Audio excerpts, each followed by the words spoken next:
Hello and welcome to Lunar English Podcast. Right now, I'm sitting at my desk, a cup of tea in hand, looking out at a grey British sky. It's one of those quiet moments where you can really hear your own thoughts, and that's actually what I want to talk about today.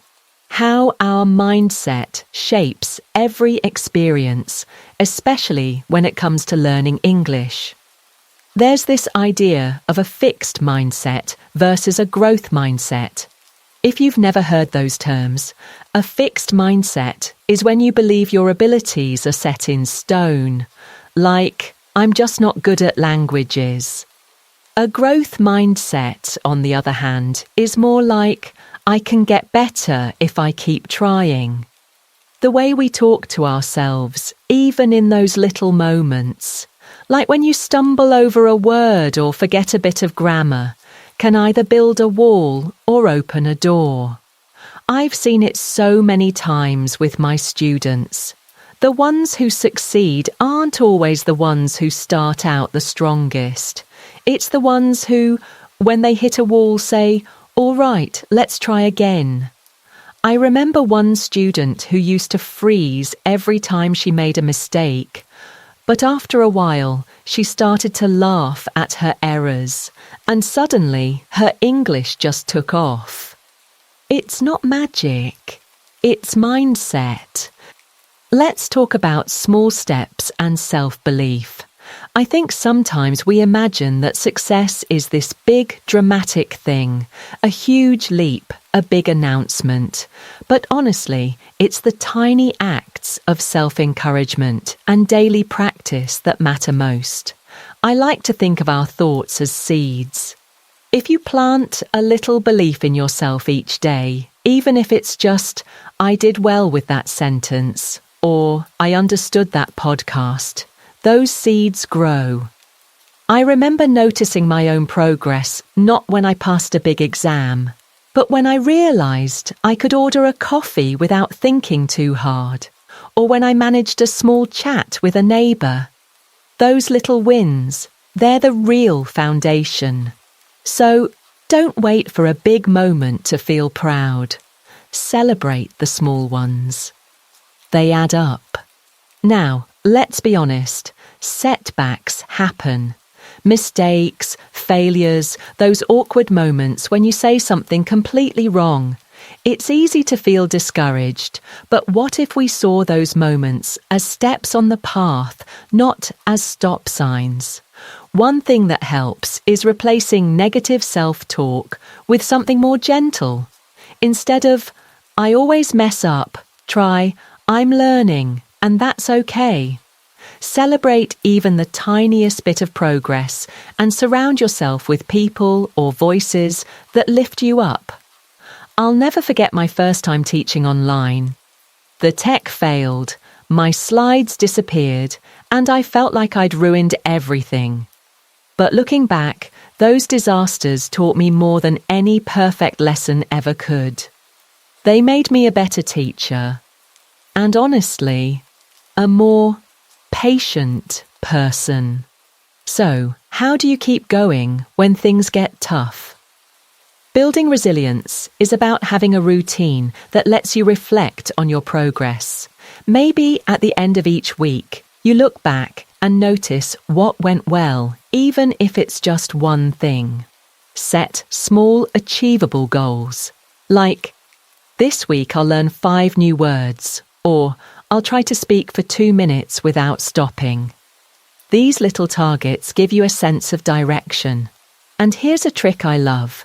Visualize yourself using English successfully. Imagine yourself chatting with a friend or asking for directions, and it going well. That mental picture can really boost your confidence and help you bounce back when things don't go as planned. Consistency is key, but so is patience. Try to set aside a specific time each day for English practice, even if it's just 10 minutes. It's not about cramming, it's about showing up regularly, and be patient with yourself. Language learning is a slow process, and that's completely normal. Track your journey, maybe with a journal or an app, so you can look back and see how far you've come. Sometimes progress is invisible day to day, but over weeks and months, it's huge. Trust that process. You don't have to do this alone. Find English learning communities online or in person. When you're surrounded by others on the same path, it's easier to stay motivated. Ask for feedback from peers or teachers. It's not about criticism, but about seeing things from a new angle. And don't forget to reward yourself for milestones, even small ones. Maybe it's a treat, or just a moment to say, "Well done, me."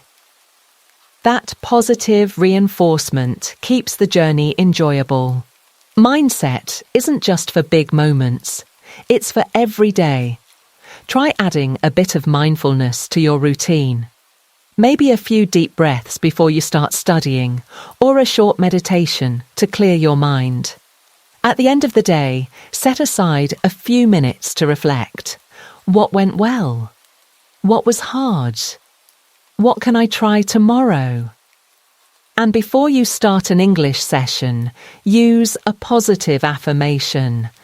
Something like, "I'm here to learn, and that's enough." It really does set the tone. The real test of mindset is out in the world. Try using English in everyday situations, ordering food, asking for directions, joining a local event. Record yourself speaking, even if it feels awkward, and listen back. Notice what's improved and what you'd like to work on.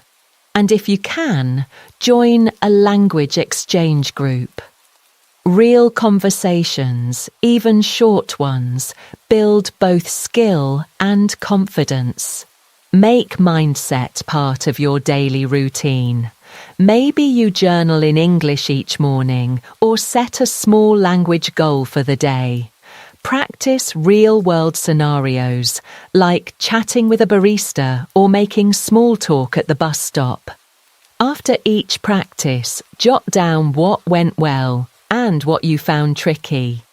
That reflection helps you see progress and plan your next steps. Take it a step further with daily affirmations before you practice. Something simple like, "I'm improving every day." Once a week, set aside time to review your progress and notice any patterns, what's working, what's not. And if you can, find a learning partner or join a community.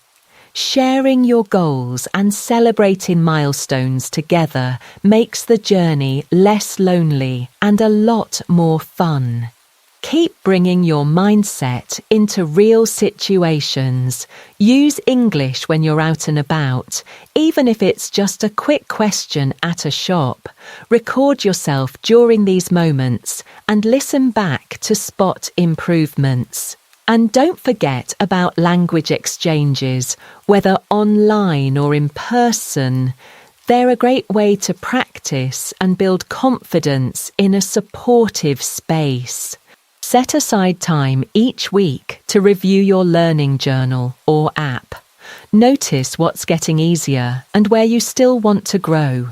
Maybe create a success wall, a place to post achievements, kind feedback, or milestones. And each month, try something new, a community event, volunteering, or just a different kind of conversation. These new experiences keep your learning fresh and your motivation high. Make learning fun and structured by having themed days, like Speaking Mondays or Vocabulary Fridays. Try immersive experiences like meetups or webinars to practice in different contexts, and develop a personal mantra, something you can repeat when things get tough, like, "I'm learning, and that's enough." It's a small thing, but it can really help you stay on track. Don't forget to enjoy the process. Learn through your hobbies, music, films, books, whatever you love. Use apps or quizzes to gamify your practice. And connect with friends or fellow learners for joint activities. When learning is fun, it's much easier to keep going. Set yourself a new challenge each week. Maybe starting a conversation with a stranger or trying a new app feature. After each challenge, reflect on what worked and what didn't. And if you feel brave, share your journey with others, maybe through a blog or social media. It's a great way to stay accountable and inspire others too. Keep your momentum by checking in regularly with a partner or mentor. Mix up your learning, listen to podcasts, watch films, read books that interest you, and use a visual tracker like a chart or calendar to see your progress. It's motivating to see how far you've come, even on days when it feels slow. Make your routine personal. Maybe you journal in English, set daily goals, or practice real-world scenarios. After each session, reflect on what went well and what you want to try next.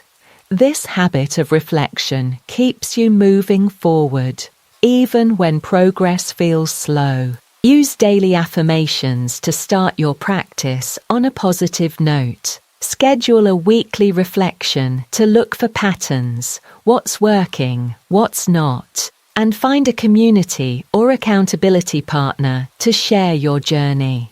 Celebrating together makes the hard days easier and the good days even better.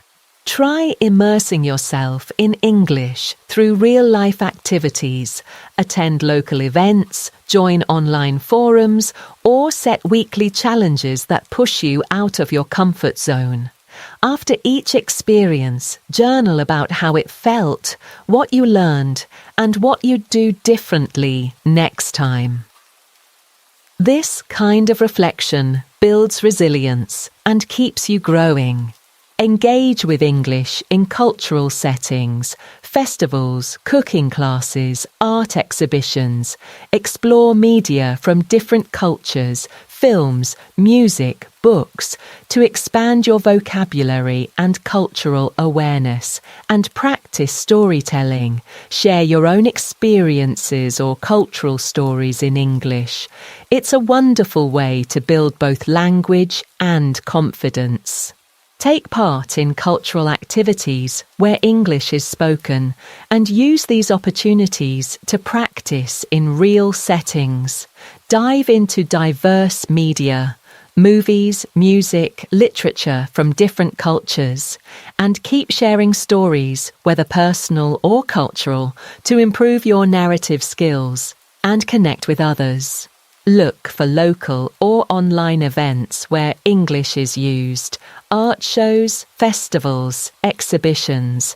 Participate actively and use these moments to practice. Engage with media from a variety of English-speaking cultures and keep practicing storytelling, whether in conversation or in your journal. It's all about building confidence and cultural understanding. Make it a habit to review your progress each week. Look at your journal, your app stats, or your success wall. Set new targets to keep things fresh. And each month, try a new real-world scenario, volunteering, joining a community event, or just starting a new conversation.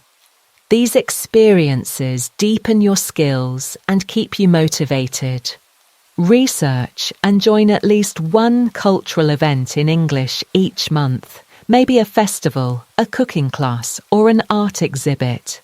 Explore a wide range of English media from different cultures to broaden your vocabulary and perspective.